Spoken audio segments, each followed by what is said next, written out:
excited to be here with you guys. Thank you for joining. Rachel and I are very excited to talk to you about our experience with this program. I certainly feel like I am equipped with some solid skills and feel pretty confident about re-entering the workforce. So as Dr. Power shared, ACVO worked with data, and one of their goals was to share more of their ACVO stories, which were more or less informational blogs on social media in a strategic and cohesive way. So Rachel and I decided that a social media calendar would be an effective way to do just that. And what we did was spread into two parts. We took two classes back to back with Dr. Inge and Dr. Powers.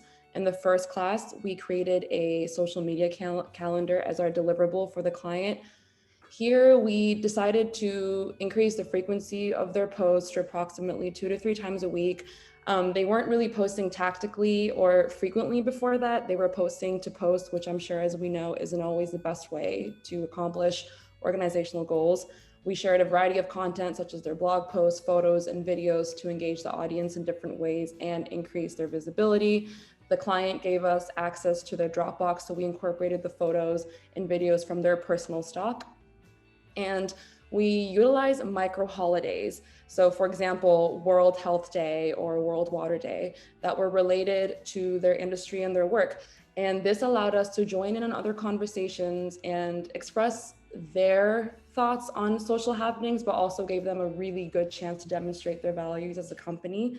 And finally, we had drafted posts keeping different audiences in mind, such as those who are familiar with industry jargon, but also for those who were completely new to it. So then in the next class, we were given access to ACVO's HubSpot account, and Rachel and I were then responsible for scheduling their posts. And we made sure that each post was structured appropriately based on the platform it was going to be published on. So for example, we hashtagged industry words on Twitter, but didn't use hashtags on Facebook. And we also decided to experiment with posting at different times and using strategic hashtags, and monitored new interactions and followers in the Monitor tab in HubSpot, which was super cool. Besides the social media calendar, we also thought it would be helpful for them to have a list of like-minded organizations and individuals in the industry to follow so that they could start building key relationships through curation and their interactions. And finally, we went into LinkedIn and took a look at their analytics. It was the only account that they had given us access to. So we were able to give Georgia some screen grabs of charts that gave her insight on where her audience was located, their job functions, and the industry they work in.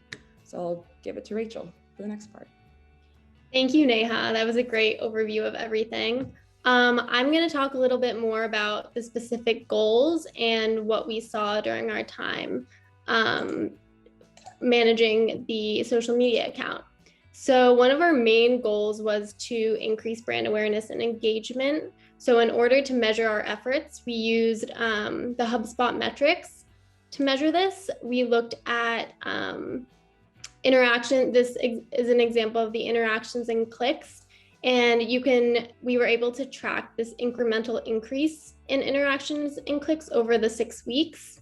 And as you can see through these graphs, we were successful in increasing the number of interactions on ACVO's social media posts.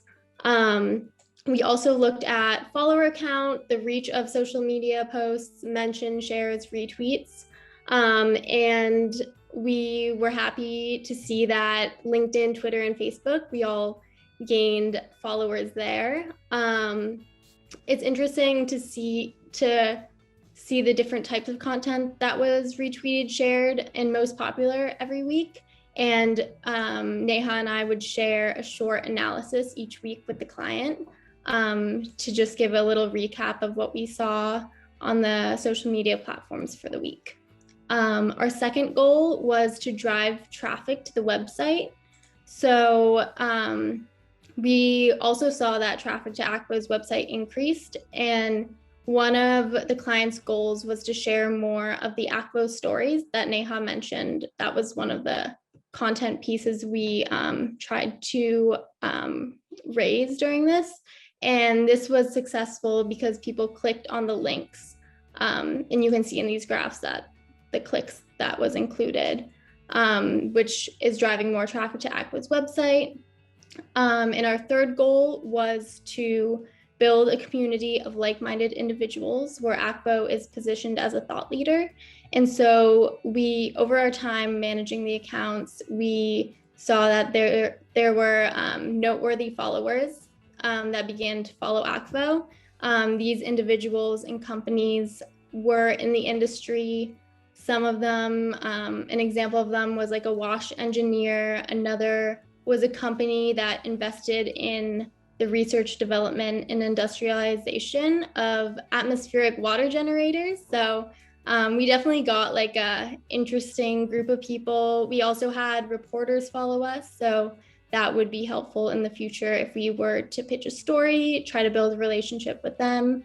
And yeah, HubSpot served as a useful platform to really gauge what was and wasn't working. And it gave us insightful brand awareness and engagement data that can be applied to ACVO's future social media plan. And it was really great to gain this real world experience where we actually had an impact on ACVO and helped to increase their brand engagement and awareness.